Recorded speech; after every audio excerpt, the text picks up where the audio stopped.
Hey everyone, welcome back to Wicked Deeds. We're your hosts. I'm Brittany. And I'm John. And today we want to focus on you for a second. Your support has been amazing. We want you to know we see you all. From Rhode Island to California, the US to Australia, and everyone in between.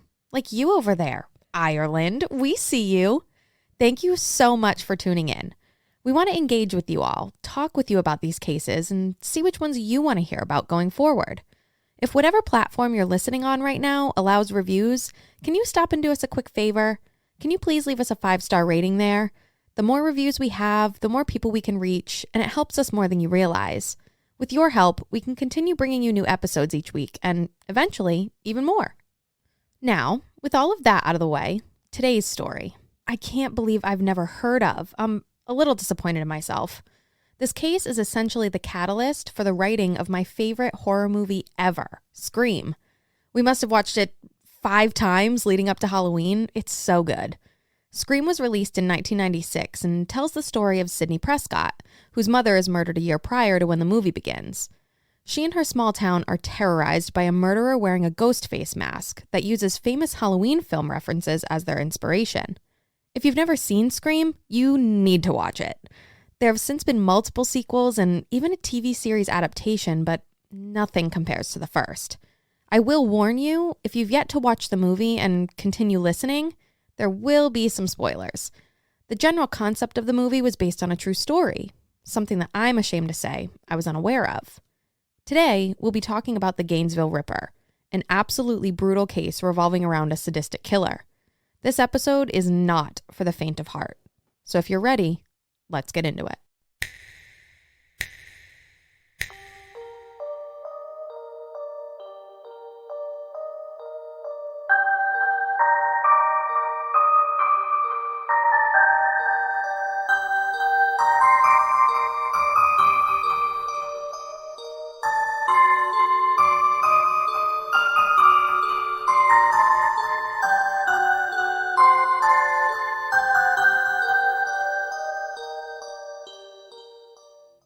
The University of Florida was abuzz in August of 1990.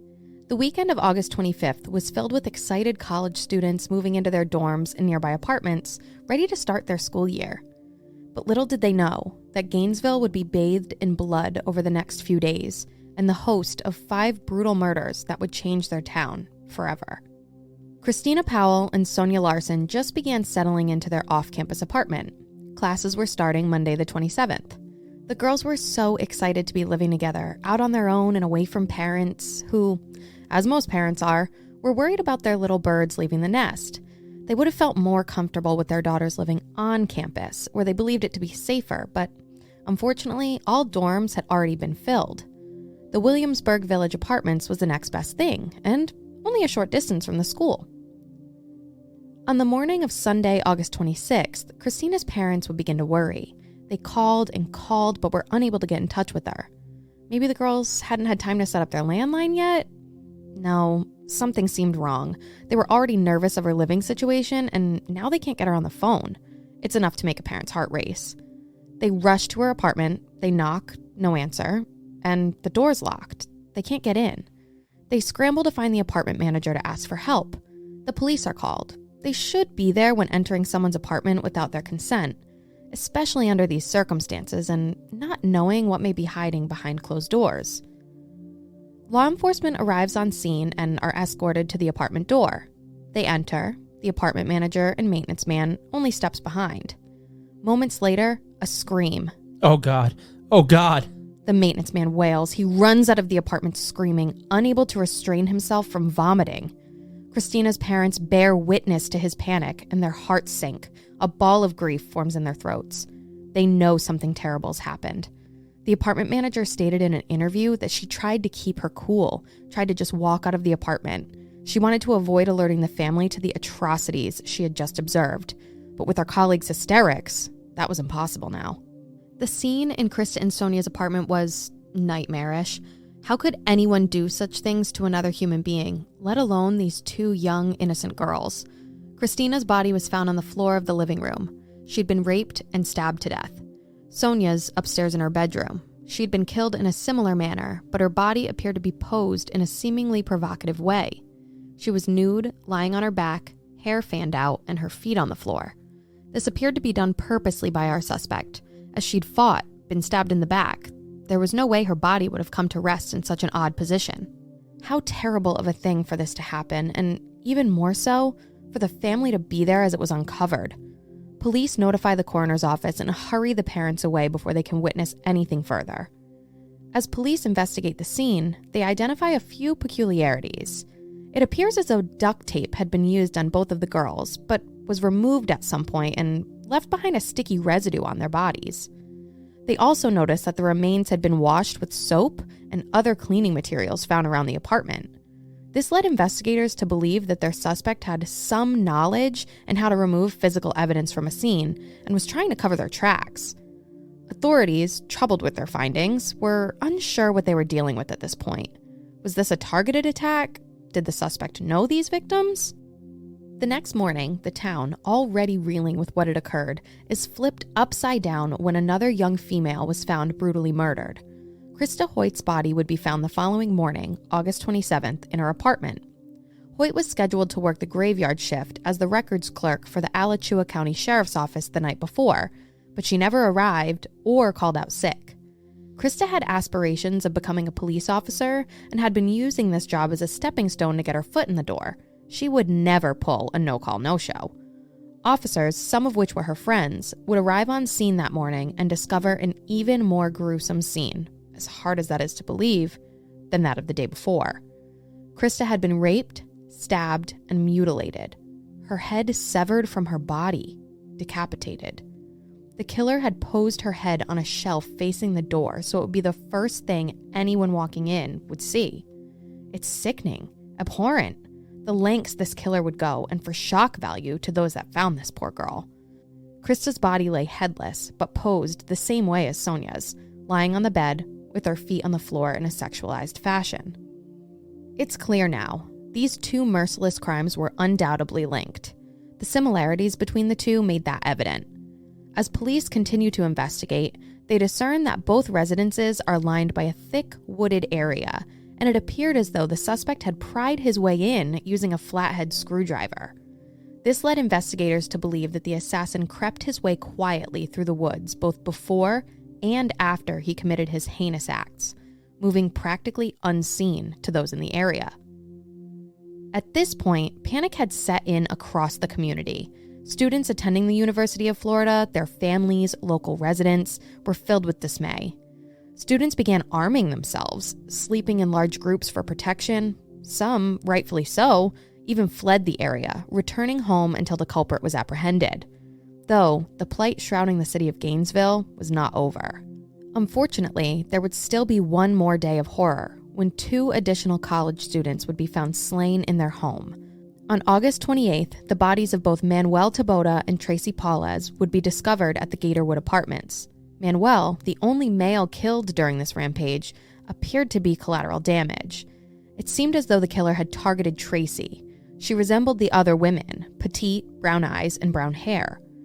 From what I understand, the killer snuck in through the sliding glass door, using the same screwdriver he had previously. As he lurked through the apartment, he came upon the first bedroom where Manuel was sleeping. Again, he attacked with haste, stabbing Manuel in the chest, jolting him awake. The two fought. The killer sliced at Manny, striking him in the hands and face, his arms and legs covered in wounds. Tracy, startled by the commotion, rushes towards Manuel's bedroom. There's nothing she can do to help. She sprints back to her room and attempts to lock the door. The killer, drenched in her dead friend's blood, follows. He breaks open the door and grabs Tracy, tapes her hands together and mouth shut, and just like the other women, proceeds to rape and stab her to death, before posing her body in the same lewd manner. Police saw the similarities. This scene was almost identical to the last 2. Victims stabbed to death, the women raped and posed, and the same traces of duct tape residue left on their bodies. It was obvious. The same perpetrator had committed each of these acts, and there was concern around the possibility of further executions. The police were chomping at the bit to find this madman, but they had little to go on. Outside of the evidence found on scene, there were no witnesses, nobody coming forward with information of someone they'd seen in the area around the time of these killings. They had the deaths of 5 young coeds weighing on their shoulders, and the burden of finding the one responsible was heavy. Investigators made it known that they would find this murderer quickly and bring them to justice. Well, police stuck to their word. Within just 2 days, they'd made an arrest. An 18-year-old University of Florida freshman named Edward Humphrey was taken into custody. Now, I know we've all learned that we should never judge a book by its cover, but in this case, the cover of Humphrey's book appeared to say crazed killer. His face is scarred, leaving him with a guise reminiscent of the Joker from Batman. Yeah, he looked the part. He had actually been in a car accident years earlier that left his face scarred like that. And honestly, he acted no better. He'd been arrested for a brutal attack on his grandmother earlier that month, which only furthered police's suspicions. It's been said that Humphrey suffered from bipolar disorder and had recently stopped taking his medication, which may have thrown him into a manic episode. Members of the public had stated that he'd been seen carrying knives, wearing camouflage, and some that knew Ed reported that he talked about conducting late-night missions through the Alachua County woods. It seems as though police are onto something here. It was later uncovered that Humphrey even lived at the Gatorwood Apartments for a short time before being evicted for being a problematic resident. Another tenant at Gatorwood stated that Ed had a major crush on Tracy and that he would, quote, fall all over himself to be near her or help her out. He'd go and sit by the pool and watch when she'd come out, end quote. Was he able to commit these crimes because he was familiar to the area and could move seemingly unnoticed? Was he infatuated with these other women, as he was said to be with Tracy? Or was he upset by the fact that he was evicted and was looking to get back at someone? These questions needed to be answered. As the investigation continues, police discovered that their suspect, though he tried, failed to cover his tracks. Semen was collected from each female victim and sent out to be analyzed. Our villain had taken so many precautions to not be found, yet he failed to use a condom? This evidence would prove to be instrumental in pinning the crimes on the one who carried them out. Once analyzed, we find out that the attacker was something forensic specialists refer to as a secretor, meaning that they secrete characteristics connecting to their blood type A, B, or AB, through bodily fluids like saliva and semen. It's determined that the semen belonged to an individual with type B blood, which would throw a wrench into things. You see, Ed Humphrey's blood type is type A. Police don't rule Humphrey out at this point, though. They still believe he may be involved. If one were making a case against him, they may believe that with his diminished mental capacity while unmedicated, he could have very well been convinced to assist the killer in his crimes, and as such, was still on the short list of potential suspects. I'm not so sure I'm on board with this theory, but I can see where police could be coming from. This is where I start thinking about Scream. Spoiler alert.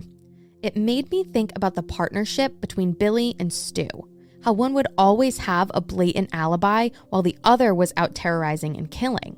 It allowed them to redirect the investigators' attention, like when Billy was in jail and Sydney still received a call from the killer, which was Stu at the time. I know it's a movie, but we can see that even when Billy and Stu are together, they can still struggle to complete their goals when facing multiple opponents. Now, when we compare this fictional tale with our real story, it's not much of a stretch to assume there may have been 2 people working in unison. There were multiple victims during 2 of the 3 attacks, and one of them had a strong male victim that could have been capable of fending off a single attacker, but perhaps not 2. I don't know. All of these attacks happened in the middle of the night when the victims were sleeping. It's not fair to assume anyone could fend someone off, especially after being woken up with a knife to the chest. I'm not saying there weren't 2 people, based on what we know now, but I also believe that one person could have more than likely carried out these murders. I mean, they had the element of surprise on their side. Yeah, although it was a believable theory, having 2 culprits, investigators would soon change gears and move on to a different target. A man with a disturbing past would make his way back onto police's radar. A woman claimed that she had an uncomfortable run-in with a man that she and her husband had become friendly with. She went on to state that they had him over for dinner several times, until one night, her husband came to her and said that their new acquaintance was never allowed over again. Confused, she asked why, and her husband went on to describe an alarming conversation the 2 had, with the man confiding in him that he, quote, liked to stick his knife into people. Oh, is that so, mister? Please, tell me more. I know, I'm on the same page as this lady's husband. No freaking thank you. Get this homie out of my house. Psh, you ain't lying. The tipster goes on to say that she had a funny suspicion that this guy may have also been involved in another brutal murder that occurred in their hometown of Shreveport, Louisiana. This would turn out to be another important piece to the investigation going forward, and as such, needs to be explained. Shreveport is where we learn of the dreadful murder of Tom, Julie, and Sean Grissom. On November 4th, 1989, Tom was on the up and up from a battle with throat cancer, spending a quiet night at home with his daughter Julie and grandson Sean. Julie, who'd recently broken up with her ex, Hal Carter, was keeping an eye on her nephew. They were planning on having a relaxing night together, and in the morning, Julie or Tom would drop Sean off at school. The next morning, Sean's school would call his mother and alert her that he hadn't made it to school that day. Obviously worried, she tried to get a hold of Tom over and over, but he never picked up.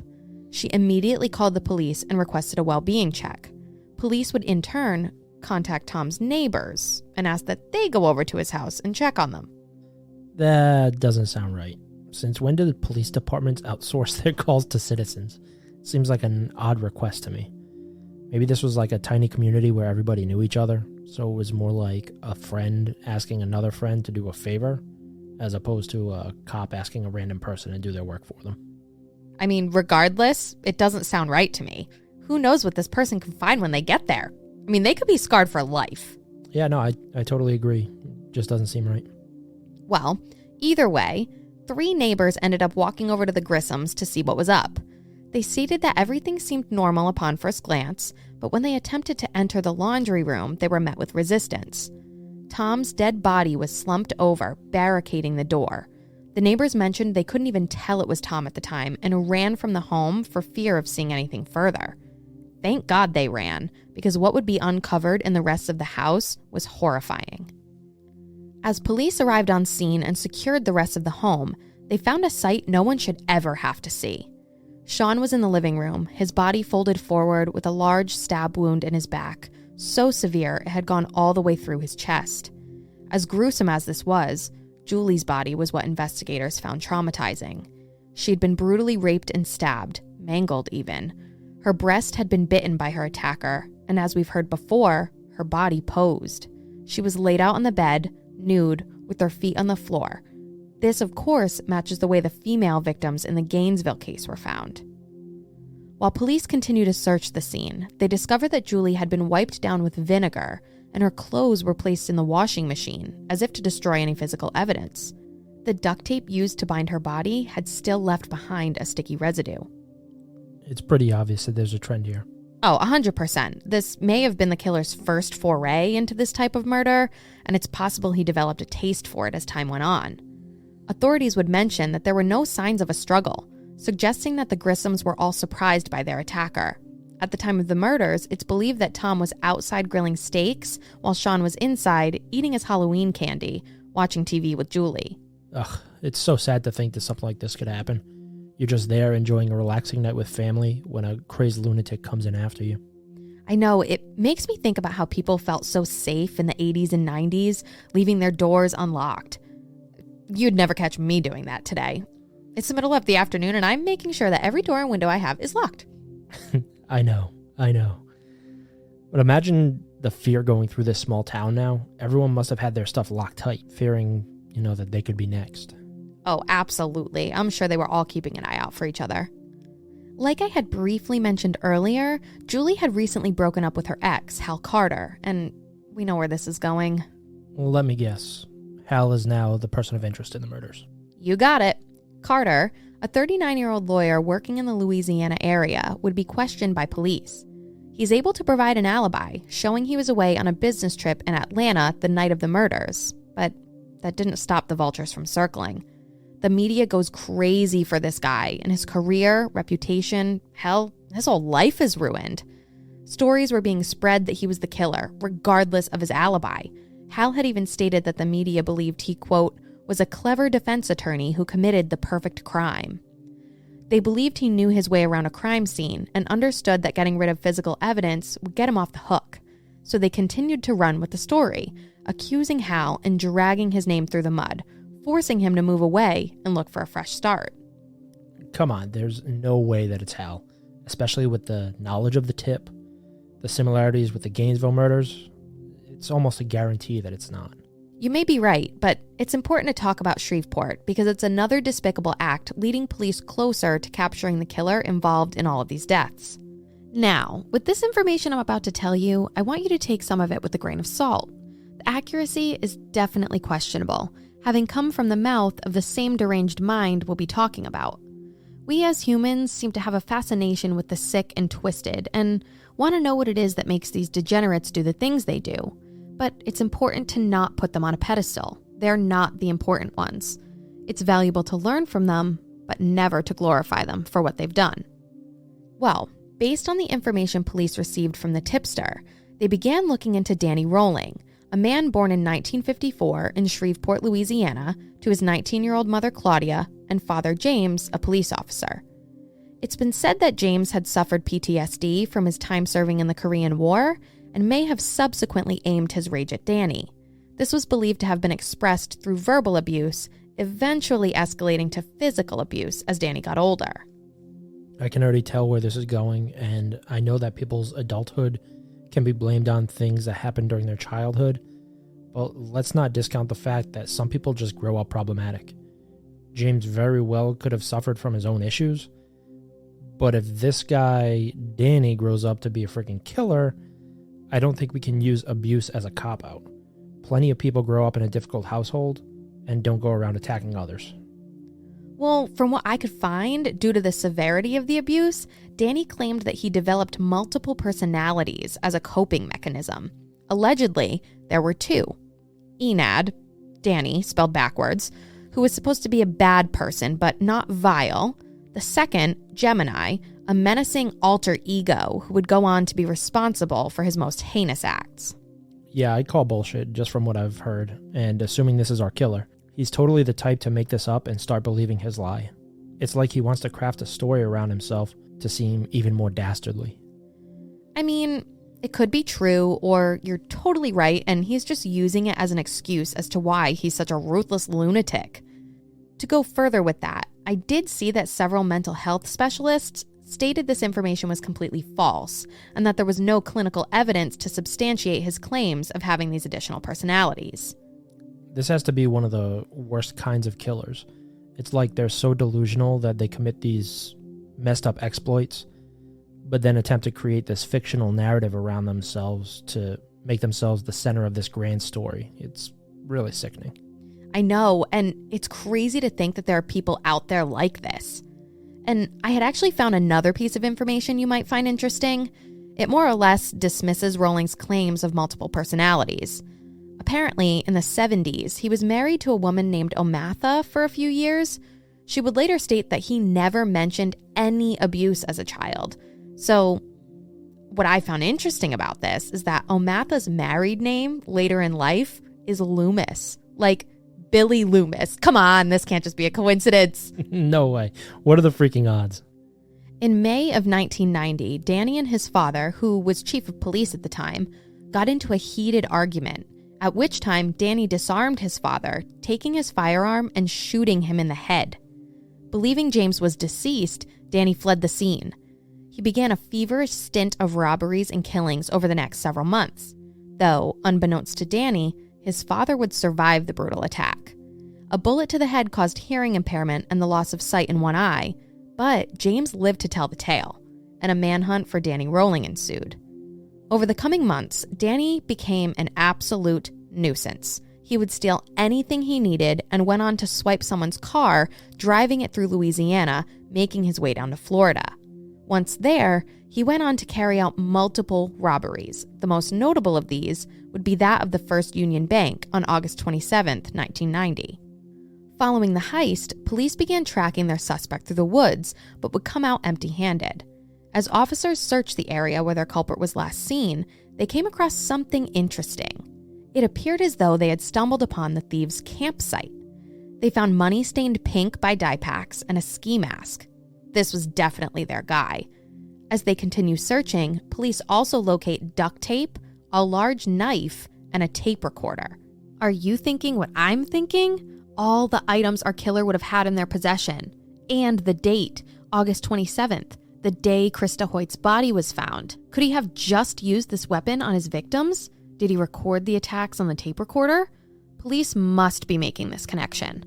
Frustratingly, they did not, and that recorder won't be listened to for months. Perhaps they became so consumed in the Gainesville case that they were blinded to the fact that they had located valuable evidence during the investigation of another crime. Police make the connection between the current events and the previous tip they had received, and now believe this man is Danny Rolling. They begin the hunt to locate him and soon discover that he's already in custody for robbing a Winn-Dixie at gunpoint. Sick. That makes things easier. The heck is a Winn-Dixie? It's a chain of supermarkets in the South. Oh, I feel so uncultured now. It's okay. I didn't know either until I looked into it. So it appeared as though Rolling's luck had run out. While Danny was fleeing the scene of this robbery, he lost control of his vehicle and crashed. He was then apprehended a short time later and booked for armed robbery. By the time police discover Rolling is in custody, it's January of 1991. They proceed to take hair and blood samples from him, which are later processed, and wouldn't you know, our guy has type B blood, which matches that of our killer. We're finally on the right track to nailing this person responsible for these senseless murders. And by the end of May 1991, Danny Rolling is named as investigators' prime suspect. So with this information on hand, we need to go back to that tape recorder. Police would find out that they made a huge mistake not listening to it sooner. Danny Rolling was their guy now, and they had to work towards charging him. Well, once investigators finally listen to the recording, they hear Rolling singing, "You're a killer, a drifter gone insane. You're a rebel no one can tame." Well, that's not at all incriminating. Right? And that's not even the creepiest part. Near the end of the recording, he signs off saying he has something to do. I think we can safely assume that this was in reference to one or more of the murders he carried out. But how can we know for sure that the person on the recording was Rolling? Funny you ask. We also find out that Rolling actually says his full name at one point on the recording. Okay, I have never been so confused by a criminal. Sometimes they seem like they know what they're doing in respect to covering their tracks, and then they do something like this, which is just stupid. I was thinking the same thing. Sometimes it seems like they're leaving breadcrumbs, hoping to be caught, but as good as this is for police, it sucks thinking they could have had this information months prior if they had just listened to the recording when they found it, way before even taking Ed Humphrey into custody.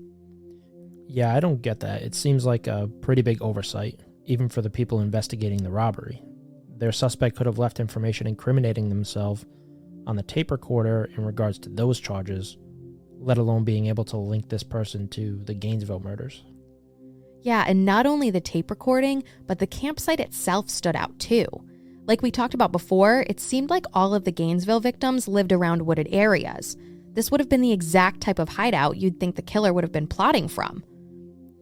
In November 1991, Danny Rolling would be charged with the 5 Gainesville murders and held in prison until the trial. There was one irritating dilemma, though, that would slow down the process. Rolling had to go through the court system for his burglaries and armed robberies before being seen on the murder charges.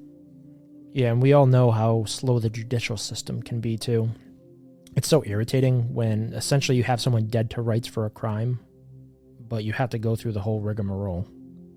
I know that this also protects people that are incorrectly charged. I'm just saying it sucks when you have someone guilty of something so terrible and their sentencing gets dragged on and on. I totally agree. Family members of the victims probably wanted to get this over with so they can attain some sense of closure. So, some good news, Danny doesn't get off easy for his theft and eventually received an insane sentencing of life plus something like 170 years on top of that. Wow. Even with Danny being the giant turd that he is, this seems a bit excessive, especially if nobody was injured during the time of the robberies. I'm wondering if the sentence was amplified because he had hit a bank and it's federally insured. So maybe that increases the penalty, but who knows? It's not like we're going to lose any sleep over it. You got that right. I know that each case is supposed to be seen from an unbiased position, but I'm wondering if maybe the judge or jury knew about his possible involvement in the murders he was going to be on trial for, and They wanted to ensure he went away, regardless of the outcome of that trial. You know, like a little insurance policy. Yeah, that's always a possibility. During the time Rolling is incarcerated, an informant contacts police and reports that Danny had confessed to him about the killings. Over time, police convinced this informant and Rolling to meet with them for a confession. Police would ask questions, or the informant would make remarks about what Danny had said, and Dan would nod yes or no to answer the questions. This didn't seem like your normal confession and maybe a bit more like coercion, but nevertheless, based on the information we have now, it's clear that Danny Rolling is our guy. Once his trial begins for the Gainesville murders, Danny Rolling pleads guilty in an attempt to dodge being seen in front of a jury, but he's shit out of luck because Florida is a death penalty state. Once pleading, Rolling would still have to go through a trial, though not to be found innocent or guilty, but instead to decide death or life imprisonment. As good of an outcome as this is, like we said before, these things take time. During Rolling's time in prison, he would befriend and eventually become engaged to Sandra London, an author that seemed to be creating a strange pattern with the men she fell in love with. London had previously dated Deputy Sheriff Gerard John Schaefer, a convicted murderer and suspected serial killer. Seems to me like she's an actress looking to get close to these guys to gain insight and then, in turn, make some cash out of it. Yeah, and that seems to be what most people think. She went on to write a few books with the information she gained through her relationships. Danny supposedly confided his darkest secrets with her, and at one point confessed to the murders in Shreveport as well. This information was given to police, but without a direct confession to them, they couldn't make much use of it. On April 20th, 1994, after being subjected to the horrific crimes that occurred in Gainesville, the jury returned their verdict, and Danny Rolling was sentenced to death. More than a decade would go by until Rolling's execution. On October 25th, 2006, Rolling would be killed by lethal injection. Prior to his death, he would hand off a letter to his spiritual advisor, which contained a confession for the Shreveport murders. In his letter, he stated, quote, "Hal Carter, Julie Grissom's former fiancé, is 100% innocent, totally pure of that crime. I, and I alone, am guilty. It was my hand that took those precious lights out of this old world. With all my heart and soul, would I could bring them back. Being a native son of Shreveport, I can only offer this confession of deep felt remorse over the loss of such fine, outstanding souls." End quote. This guy is despicable. I know we've argued about this, but to me, he's a psychopath through and through. He loves this and wanted to be famous. This is totally some kind of scripted act of a response. Yeah, his response does seem scripted and honestly sarcastic. Like, come on, he clearly didn't believe these people were outstanding souls. He massacred them. But to me, he doesn't fit the bill of a psychopath. I see him more as a sociopath. If you just look up the main indicators, they list that sociopaths do not care how others feel. They're super angry people, and they realize that what they're doing is totally unacceptable, but they will make excuses for their behavior. I feel like this is exactly what Danny Rolling is doing. He clearly doesn't care about how others feel. That one's obvious. He's a very angry person. Did you see how much rage was involved in the killings of people he didn't even know? And his excuse for his behavior? Oh, my alter ego Gemini did it. Yeah, I understand where you're coming from, but after watching just a small amount of courtroom footage, every time he's on camera, he's acting. He's cognizant of what he had done and pretends to care about it. He wants recognition for it, whether that be rage directed at him or pity for him as he attempts to look like a fragile little man seated in the courtroom. But I mean, an argument can be made for either of these cases, and at the end of the day, he's just a piece of shit. It seems like the only positive thing coming out of this confession was that it exonerated Hal Carter publicly, allowing him to remove the cloud of suspicion that had been following him for years. Yeah, and I'd read that Hal was actually writing letters to Danny for quite some time, begging him to come forward with a confession. I guess at this time it was commonly believed that Rolling was responsible for Shreveport, but because of all the other charges against him, it was almost pushed to the side for the time being. So maybe this was Rolling attempting to do one decent thing before being euthanized? He would go on to sing his final words before death, repeating the line, "None greater than thee, O Lord." 47 people would gather in the death chamber to watch. Let me preface this by saying I'm no barbarian, but me and Hammurabi, we'd probably get along. To think about what this guy did, and then he gets to just lay on the gurney and fall asleep peacefully, it's just not right. I'm all for the death penalty in some instances, but the penalty should match the crime, especially in cases like this. During the time leading up to his death, Danny Rolling was considered the most prolific serial killer in Florida since Ted Bundy, a term that kind of makes me sick. None of these scumbags should be put on a pedestal. He doesn't deserve to go down in history for anything other than the piece of trash he was. I don't care what kind of mental illnesses he claimed he suffered from or what he said Gemini was responsible for. There is no excuse for what he did. These beautiful lives were snuffed out far too early, and they deserved so much more. Each one of them would have brought more good to the world than 100 Danny Rollings. Christina Powell, Sonia Larson, Krista Hoyt, Manuel Tabota, and Tracy Paulez will live on in memory and will forever be celebrated for the wonderful people they were. The community of Gainesville, Florida, created a beautiful mural in their names. It's remained in town for 30 years, unblemished, as a constant reminder of their tragic loss and a beacon for the victim's light to shine on.